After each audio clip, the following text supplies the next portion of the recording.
Hello बच्चों, let's read this question. The question says the angle between the normal and the refracted ray is called. Option first angle of deviation, option second angle of incidence, option third angle of refraction and option fourth none of these.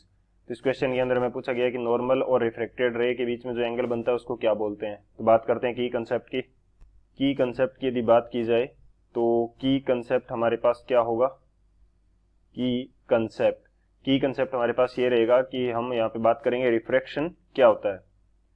First की concept हमारे पास क्या है, refraction क्या होता है ये देखते हैं। रिफ्रैक्शन बेसिकली हमारे पास ये होता है कि जब लाइट किसी एक मीडियम से दूसरे मीडियम की तरफ जाती है तो वो अपने पाथ से डेविएट हो जाती है, अपने पाथ को छोड़ के वो किसी एंगल पे डेविएट हो जाएगी और उस प्रोसीजर को हम क्या बोलते हैं, रिफ्रैक्शन बोलते हैं।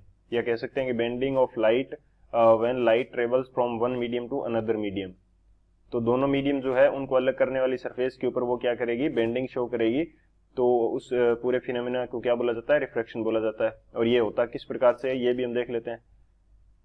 जैसे यहाँ पे मैं मान लेता हूं कि ये मेरे पास क्या है, ये मेरे पास है वाटर है, ये मेरे पास वाटर मीडियम है और इसके ऊपर की साइड हमारे पास क्या है, ऊपर की साइड हमारे पास है एयर। और इन दोनों मीडियम को अलग करने वाली सरफेस क्या होगी, ये जो सरफेस है ये इन दोनों मीडियम को अलग करने वाली सरफेस होगी। और इसके परपेंडिकुलर हमारे पास क्या हो जाएगा, नॉर्मल हो जाएगा। इसको मैंने बोल दिया नॉर्मल। तो ये हमारे पास वाटर है तो ये डेंसर मीडियम हो गया, और ये एयर है तो ये क्या हो गया, रेयर मीडियम। जब हमारे पास लाइट में मान लेता हूं कि कहां से कहां की तरफ आ रही है, लाइटर मीडियम से डेंसर मीडियम की तरफ हमारे पास रे ऑफ लाइट आ रही है। सो बेसिकली यदि देखा जाए तो इसको थोड़ा सा सही से बनाते हैं।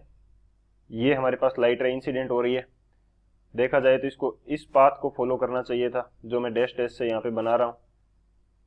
इस पाथ को फॉलो करना चाहिए था, लेकिन ये इस पाथ को फॉलो नहीं करके थोड़ा सा बेंड कर जाती है कुछ इस तरह से। तो इसको क्या बोलते हैं, इसको रिफ्रैक्शन बोलते हैं। अब जो नॉर्मल के साथ एंगल बनेगा यहाँ पे इंसिडेंट रे का, ये हमारे पास क्या हो जाएगा, आई। और जो हमारे पास रिफ्रैक्टेड रे है उसको क्या, इसका एंगल जो बनेगा नॉर्मल के साथ उसको बोल देंगे एंगल आर। ये हमारे पास हो गया incident ray, incident ray.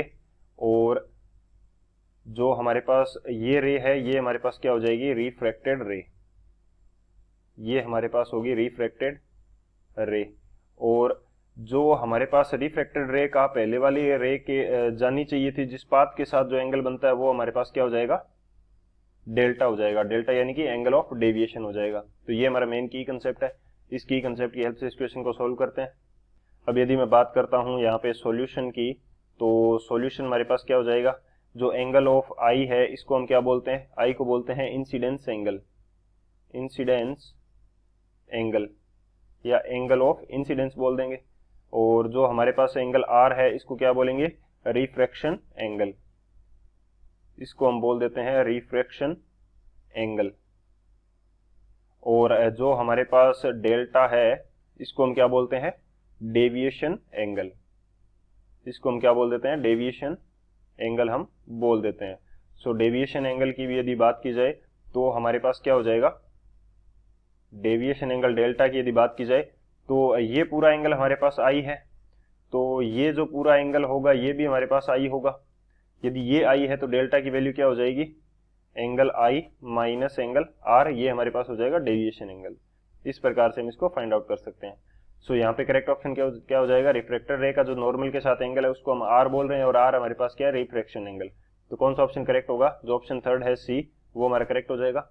So option C is the final answer. I hope you understood it well. Best of luck. Thank you.